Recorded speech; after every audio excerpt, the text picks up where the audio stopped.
कि अभी मोदी जी अमेरिका में व्हाइट हाउस में बैठकर मदर ऑफ डेमोक्रेसी बता रहे थे और उसकी बड़ी दोनों तरफ से तारीफ भी हुई, आलोचना भी हुई या तंज कसे गए। लेकिन जस्टिस हेमंत प्रक्षक के इस फैसले ने मदर ऑफ डेमोक्रेसी की जितनी खिल्ली उड़ाई है शायद ही किसी ने उड़ाई हो।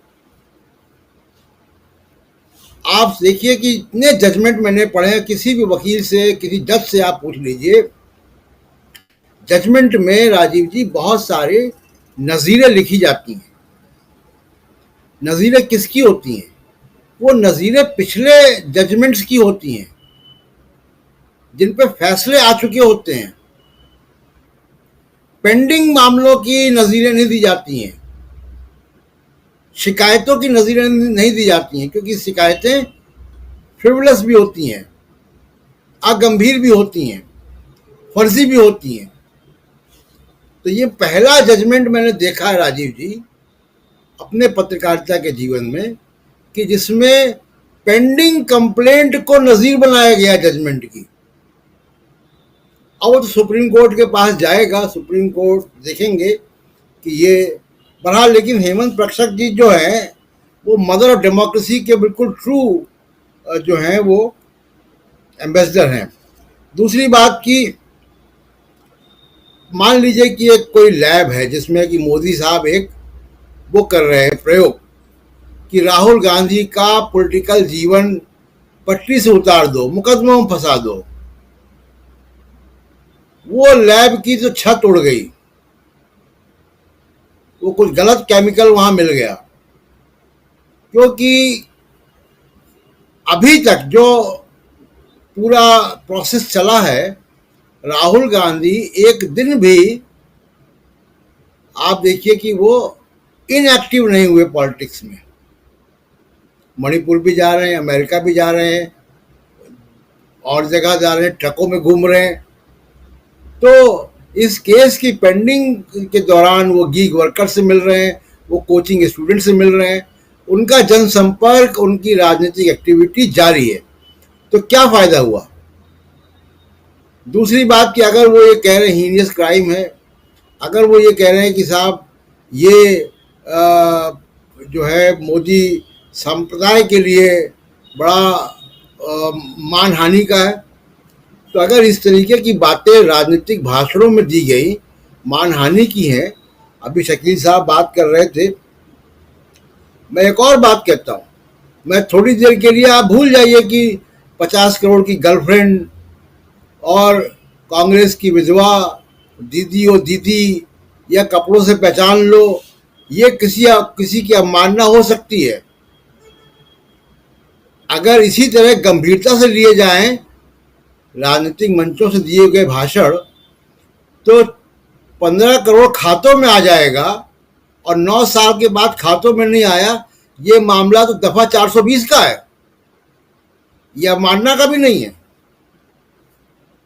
ये धोखाधड़ी है। मैं किसी को कहूं कि मैं तुमको पैसे इतने दूंगा और मैं ऐसी स्थिति में हूं कि मैं पैसे दे सकता हूं और फिर भी ना दूं, वादे से मुकर जाऊं, तो ये तो 420 है।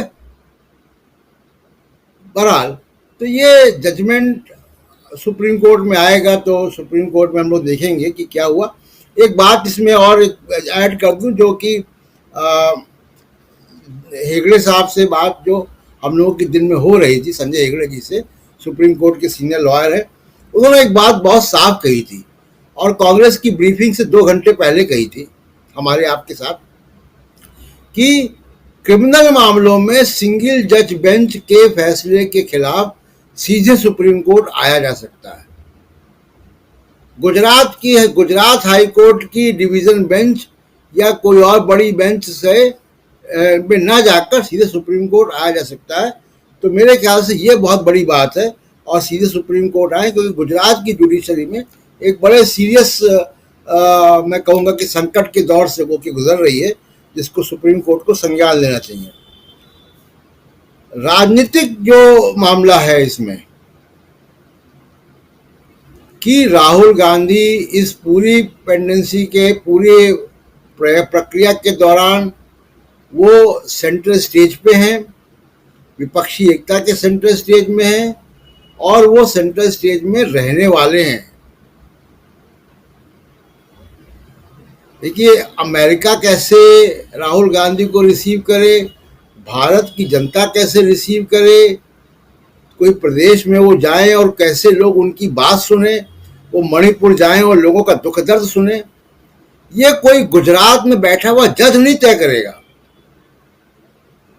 देश का लोकतंत्र की को दिशा देने का काम कोई जज, डिस्ट्रिक्ट मजिस्ट्रेट, पुलिस वाला नहीं करेगा।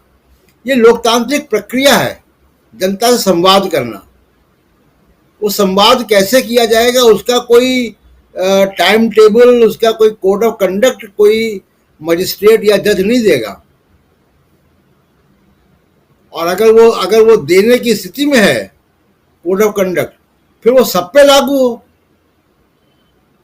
फिर वो 50 करोड़ की गर्लफ्रेंड पे भी सजा सुनाए, वो कांग्रेस की विधवा पे भी सजा सुनाए, और न मालूम क्या क्या कहा गया, जर्सी गाय हो क्या ना क्या। तो ये डबल स्टैंडर्ड्स नहीं चलते हैं कोर्ट के फैसलों में। और मुझे बड़ी हैरानी है कि ये कोर्ट के फैसले में सावरकर का नाम जोड़ा गया है एक कंप्लेंट के आधार पर। इससे ज़्यादा हैरानी की बात नहीं हो सकती।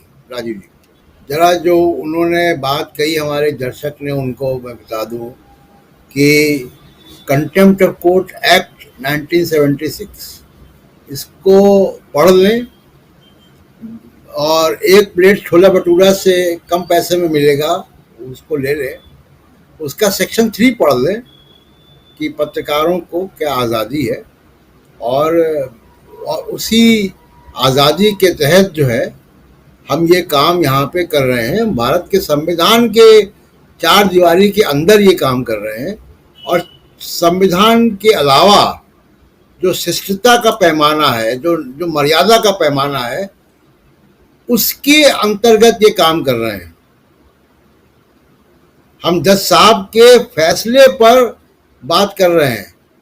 जज साहब के लिए वैसे शब्दों का इस्तेमाल नहीं कर रहे हैं जैसे शब्दों का इस्तेमाल मोदी जी अपने प्रतिद्वंदी नेताओं के लिए करते हैं रैलियों से। एक बात। दूसरी बात कि जो आपने कहा कि राहुल गांधी जेल चले जाएं, देखिए बड़ा ये भोलेपन का और मैं कहूँ कि बहुत इनोसेंट विचार है।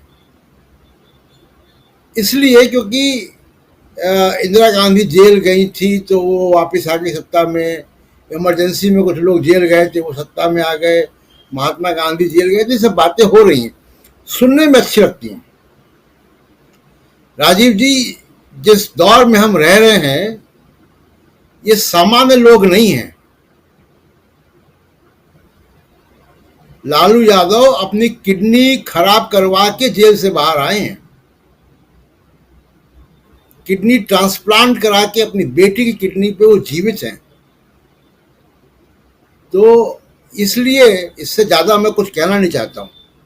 दूसरी बात की, देखिए कांग्रेस पार्टी को अभी तक जो आदत थी, जो कभी कभी शकील जी कहते हैं वो बिल्कुल सच कहते हैं, कि कांग्रेस पार्टी के नेताओं को संघर्ष करने की आदत नहीं थी, और विपक्ष को भी बीमारी लग गई, बाकी विपक्ष को भी, कि वो ये चाहते हैं कि एंटी इनकम्बेंसी से सरकार चली जाए, सरकार अपने कुकर्मों से, अपने बोझ से सरकार गिर जाए और हम सत्ता में आ जाएं। अब वैसा नहीं है, आपको सड़क पर उतर के लड़ना होगा। यही काम राहुल गांधी कर रहे हैं, इंगेज करना होगा लोगों से। और दूसरी बात, जब इस तरीके के फैसले आते हैं,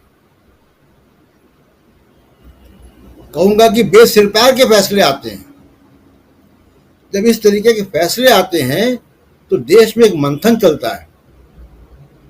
ये हमारे सामने देश के सिस्टम की एमआरआई आती है कि बीमारी कितनी गहरी है और उसका इलाज कैसे होना है।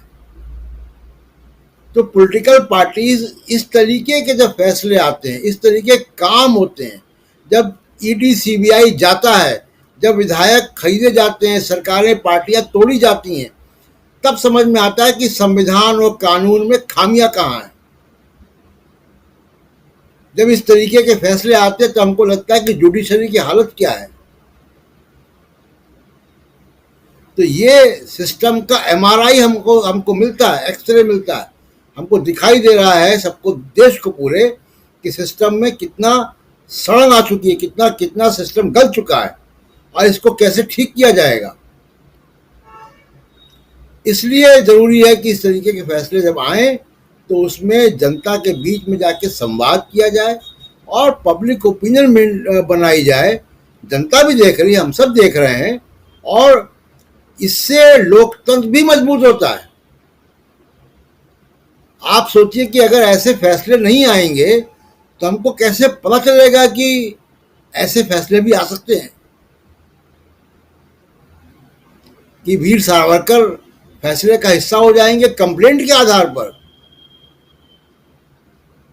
मतलब मैंने अपने लाइफ में ऐसा जजमेंट नहीं पढ़ा है राजीव जी। मैं 1995 से सुप्रीम कोर्ट कवर करता हूँ, उसके पहले मैं इलाहाबाद हाई कोर्ट की रिपोर्टिंग कर चुका हूँ कई साल। तो कॉलम लिखता था वहां पे जुडिशरी पे। तो मैंने ऐसे फैसले मेरी निगाह से कभी नहीं गुजरे हैं। मैं पूछूंगा अपने वकील साथियों से कि कभी ऐसा देखा है क्या। कुल मिला के ये कि जनता के बीच में जाएं, और जनता की अदालत सबसे बड़ी अदालत है। ये पॉलिटिकल एक्टिविटी को रिचार्ज करेगा राजीव जी।